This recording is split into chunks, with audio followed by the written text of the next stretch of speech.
pernah nggak naik kelas pada SMP 1, nggak naik kelas tuh udah apa ya, bisa dibilang wah udahlah lu dapat cap atau label sebagai orang yang susah untuk sukses. Singkat cerita, gua ditetapkan oleh kantor, ya udah lu jadi embedded journalist untuk vice president. Gue memang pertama ikut Pak JK, Pak Yusuf Kalla. Nah, pas gue cari label nama gue, ternyata label nama gue persis di samping Pak JK, di sebelah kirinya.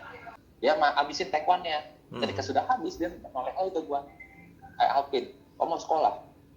Iya mau Pak, saya bilang, mau Pak, tapi saya nggak ada uangnya. Terus dia senyum, gitu kayak ketawa kecil gitu. Terus dia panggil ajudannya, kau ini, kau urus dia. Kalau administrasi lengkap nanti saya kasih rekomendasi ke dia. Gitu.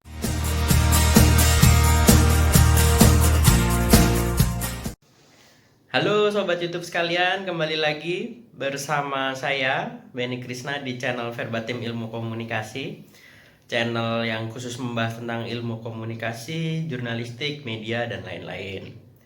Pada episode kali ini kita akan kedatangan tamu spesial bernama Silvanus Alvin. Dia adalah sosok yang inspiratif sekali ya. Dia memperoleh beasiswa LPDP ke Inggris untuk studi di University of Leicester. Setelah dia berhasil mendapatkan rekomendasi dari mantan wakil presiden Yusuf Kalla. Ya, waktu itu beliau masih menjadi wapres ya, Pak JK masih jadi wapres. Nah, yang menarik juga dulu waktu sekolah dia pernah nggak naik kelas. Kemudian dia menjadi wartawan di istana. Kemudian dia bisa sekolah ke Inggris berdasarkan rekomendasi Pak JK. Nah, inspiratif banget kan tuh. Nah, makanya pantengin terus episode kali ini, tonton sampai habis supaya kalian bisa mendapatkan inspirasi ya. Jangan lupa untuk klik like, subscribe juga, terus komen juga kalau menurut kalian ini bermanfaat. Terus juga share juga ke orang-orang lain. Oke, langsung saja silahkan dilanjutkan episodenya.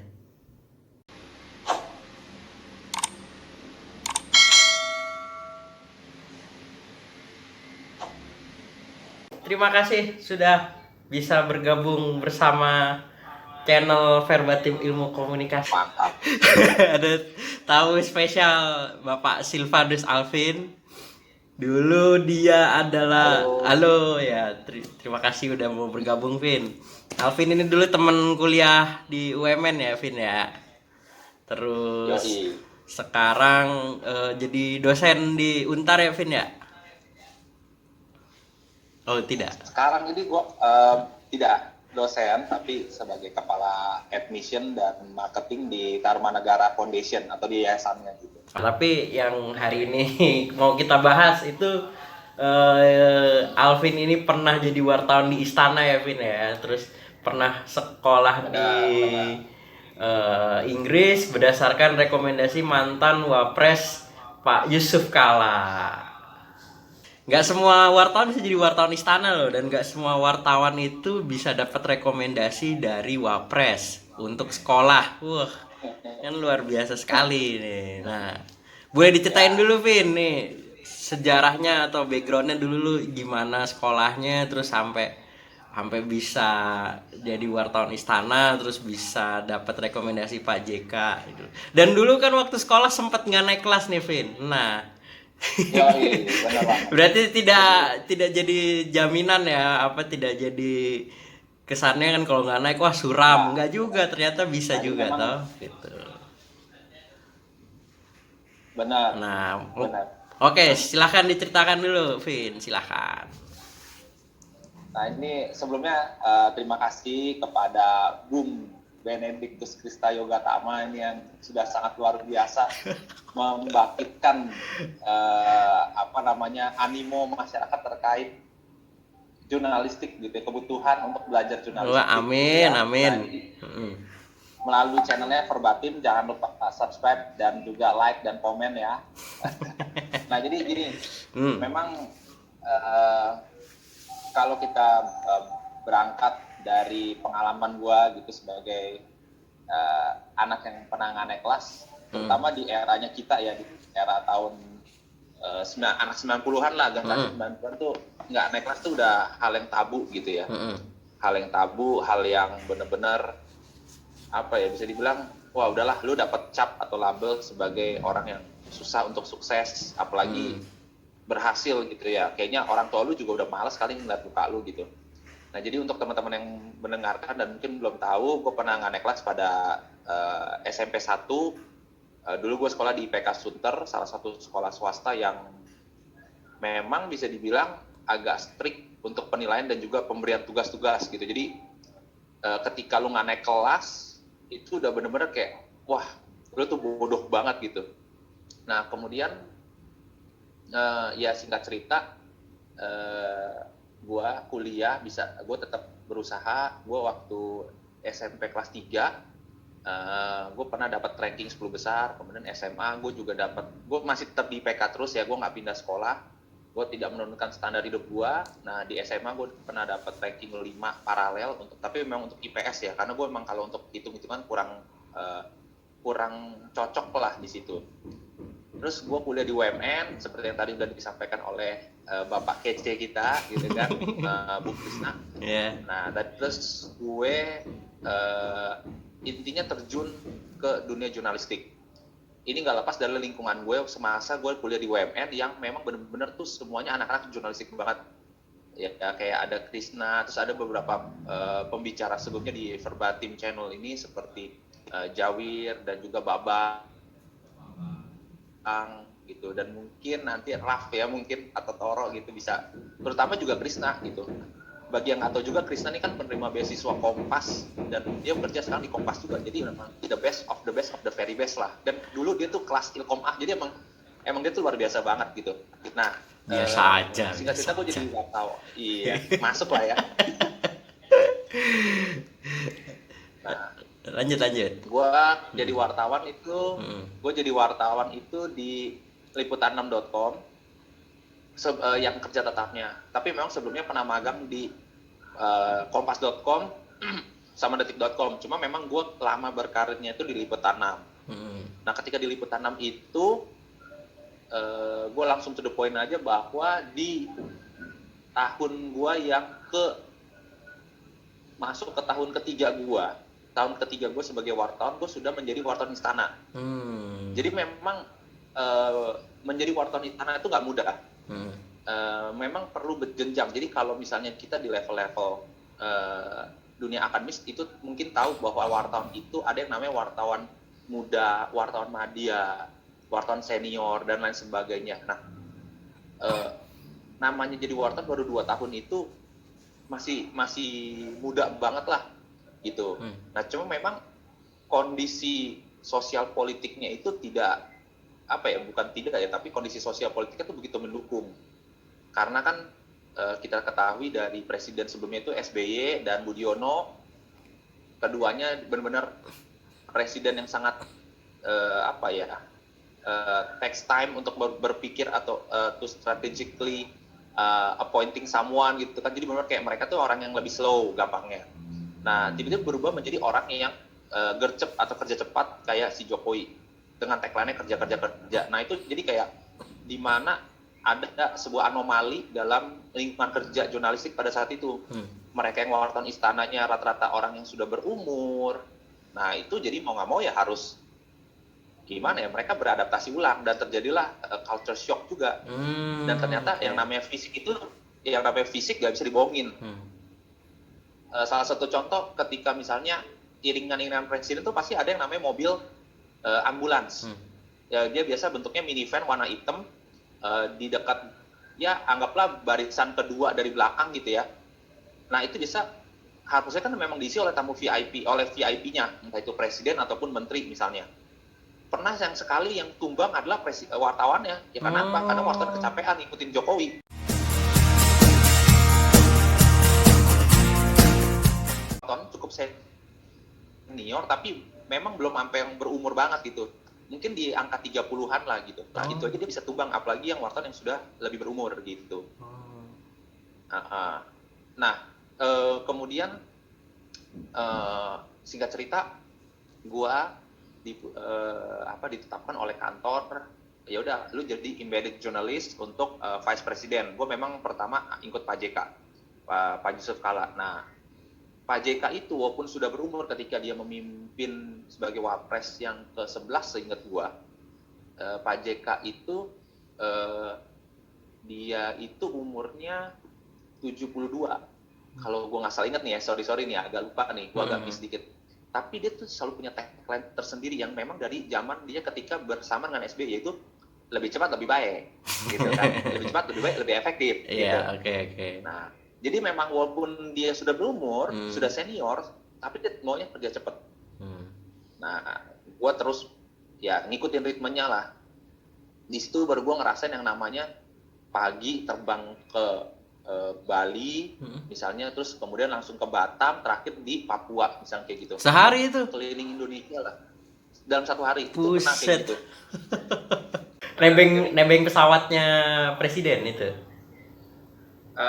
Ya pesawat presiden ataupun pesawat wapres lah gitu. Pesawat kepresidenan. Memang agak beda dikit lah. Kalau pesawatnya presiden udah pasti yang pesawat kepresidenan atau Indonesia 1 yang warna biru. Kalau Nah, tapi wapres? kalau pesawatnya wapres itu dia pesawat kepresidenan juga, cuma dia itu yang kayak Garuda yang udah cukup lama gitu loh. Warnanya putih agak abu gitu. Oh, isinya apaan aja tuh, Vin? Boleh. Kan nggak banyak orang yang bisa naik pesawat itu tuh. Isinya apa aja tuh dulu? Iya sih, jadi kalau gue jujur, gue walaupun pernah masuk ke pesawat kepresidenan, misalnya Indonesia 1, gue masuk dari bagian buntutnya, di ekornya gitu. Oke, gitu. Tapi ekornya aja udah wah juga sih, maksudnya kayak ya bisa dibilang kayak yang kelas 1-nya gitulah, gitu, kayak kelas 1-nya juga. Kayak gimana? Kursinya beda apa interiornya beda?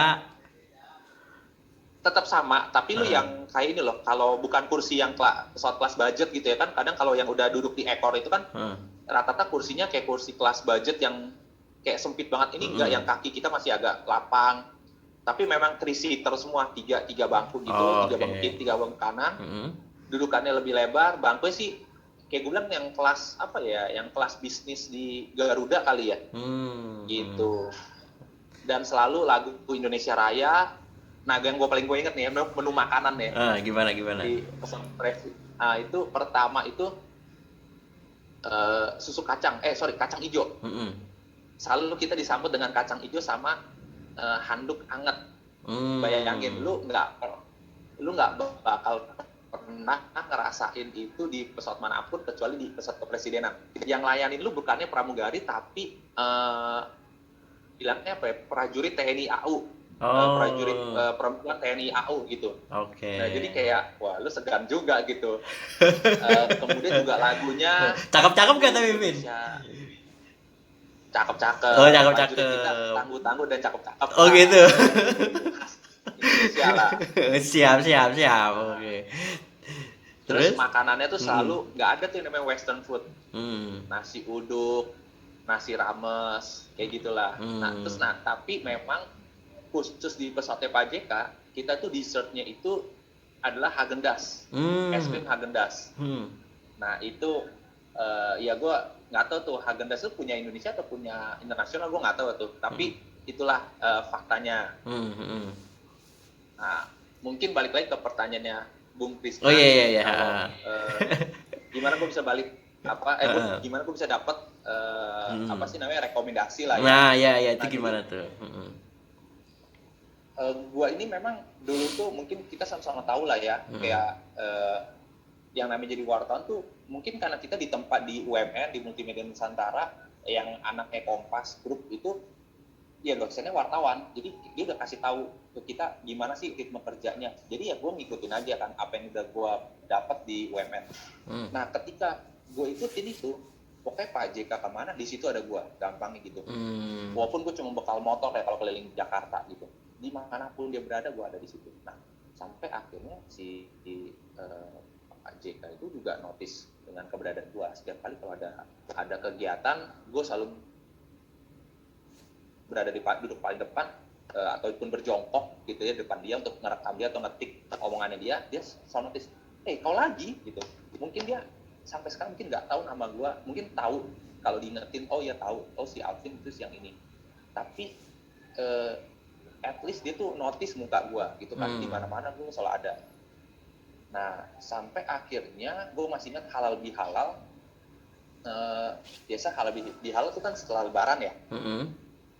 Nah itu gue halal bihalal bersama dengan Wapres. Sebenarnya pada saat itu gue di dalam sebuah dalam ada dilematis batin, karena gue dapat 2 undangan. Yang pertama adalah undangan makan siang bersama dubes Amerika. Nah dubes Amerika yang belum pernah gue ketemuin. Dubes Amerika untuk Indonesia berarti ya? Iya, dubes Amerika untuk Indonesia, di kedubesnya yang di Medan Merdeka Selatan. Yang kedua adalah bersama Pak JK sendiri gitu untuk halal bihalal. Secara logika tentu kan gue berpikir gue kan ketemu setiap hari sama Pak JK, mendingan gue ketemu sama bule dong. Nah tapi entah kenapa feeling gue sangat kuat, ya udah gue mendingan gue dalam tanda petik ya, udah gue loyal aja lah sama Pak JK gitu. Gue datanglah ke Pak JK, gue mengindahkan undangan ke dubes AS untuk makan siang bersama dubes Amerikanya. Itu emang redaktur lu nggak ini, Vin? Redaktur lu nggak ngarahin kamu kesini aja gitu? Oh enggak, jadi memang kalau undangan makan siang itu yang dari dubes Amerika Serikat tuh lebih secara personal ya, bagaimana kayak ya undangan atas kedekatan gitu loh. Gue pernah ngikut pelatihan di US Embassy dan diundang lah gitu. Oh gitu, oke. Nah, jadi ya udah akhirnya gue milih tetap ke halal bihalal aja. Gue kirain undangan liputan ini dari kantor, enggak ya ternyata. Kenapa? Enggak, kirain undangan liputan dari kantor, ternyata karena kedekatan sebelumnya pernah ikut acara di US Embassy gitu ya. Iya. Oke, lanjut. Terus. Nah terus ya udah gue akhirnya ke pas sampai ajudannya Pak JK itu bilang, Alvin, kau nanti mewakili teman-teman wartawan ya, kasih sambutan gitu. Gue nggak tahu apa-apa nih, maksudnya kayak belum pernah ngasih sambutan di acara halal bihalal. Apalagi gue ya karena kan gue umat Katolik gitu kan, maksudnya gue nggak tahu nih tata caranya harus ngomong apa gitu. Tapi nggak Pak JK, kamu aja dibilangin maunya yang muda dan kamu aja udah gitu. Ya udah, gue kira duduknya pun biasa kalau di istana kan ada protokol duduk tempat itu udah ditentuin, biasa udah dikasih tag nama gitu loh, Silvanus Alvin di sini. Pas gue cari label nama gue, ternyata label nama gue persis di samping Pak JK, di sebelah kirinya. Gue beneran nih, bener gitu. Udah, gue duduk di situ. Bener, pas Pak JK datang gue dikasih mic. Gue disuruh, ya udah gue ngomong. Gue jujur, gue ngeblank. Kalau ingat adalah muka Pak JK itu dia ketawa terbahak-bahak, dan itu sampai terekam di foto. Gitu. Lu ngomong apa emang, Win? Gak tahu, gue sumpah gue bener-bener ngeblank. Lu, oke kita kalau wawancara mungkin kita biasa aja ya. Tapi ketika untuk ngomong secara personal, berarti kan kayak lu ngomong personal sebagai diri lu sendiri. Lu bukan mewakili rakyat gitu. Kalau yang namanya kan wartawan kan suaranya rakyat gitu kan, penyambung lidah rakyat gitu. Nah, ketika gue ngomong sebagai diri gue sendiri, ya deg-degan juga, ngeblank otak gue. Tapi gue ngomong, mau nggak mau ngomong gitu. Lu apa? Enggak, tapi apa kata-kata yang lu ucapin apa sampai Pak JK bisa ketawa-ketawa apa? Pak JK hebat, Pak JK lebih cepat lebih baik. Ya, tapi ada lah. Ngomong Pak JK lebih cepat lebih baik. Gue asli. Nah, terus. Pokoknya udah abis ngomong bentar, udah dia abis itu kasih sambutan dia, abis itu makan, karena emang acara halal bihalal. Ya udah pas makan, gue masih ingat itu makanannya tekwan, kirim pepekuan. Ketika dia makan 1-2 suap, gue dengan canggungnya, gue juga bingung gue makan atau enggak. Ketika itu dia noleh ke kiri, Alvin, dia tahu nama gue, kata saya, Alvin, kau sekolah di mana? Sekolah. Nah, dengan kekuatan otak gue yang sangat sederhana, gue masih ngeblank. Oh, saya lulusan S1, Pak. Iya, saya tahu. Maksud saya kampus kau di mana? Saya bilang saya di UMN, di Media Nusantara. Dan dia bilang, oh iya, punya si Jakob Utama ya. Jadi Pak JK punya kedekatan lah sama Pak Jakob Utama. Kenal lah, teman ngopi lah mungkin ya. Oh iya, terus gue ngomong, iya Bapak kan pernah jadi keynote speaker untuk lulusan keduanya kami. Oh iya, dia gitu. Dia habisin take-one-nya. Ketika sudah habis, dia noleh ke gue. Alvin, kamu mau sekolah? Iya mau Pak. Saya bilang, mau Pak. Tapi saya nggak ada uangnya. Terus dia senyum, gitu kayak ketawa kecil gitu. Terus dia panggil ajudannya. Kau ini, kau urus dia. Kalau administrasi lengkap nanti saya kasih rekomendasi ke dia gitu.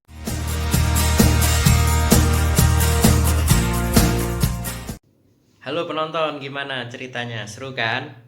Nah, tapi harus bersambung dulu di episode berikutnya supaya kalian tidak jenuh karena nonton terlalu lama. Jangan khawatir, episode berikutnya akan tayang 3-4 hari lagi di akhir pekan ini. Jadi pantengin terus channel Verbatim Ilmu Komunikasi untuk bisa tahu bagaimana kelanjutan cerita Silvanus Alvin berikutnya. Jangan lupa like, subscribe, komen, share. Asik. Sampai jumpa.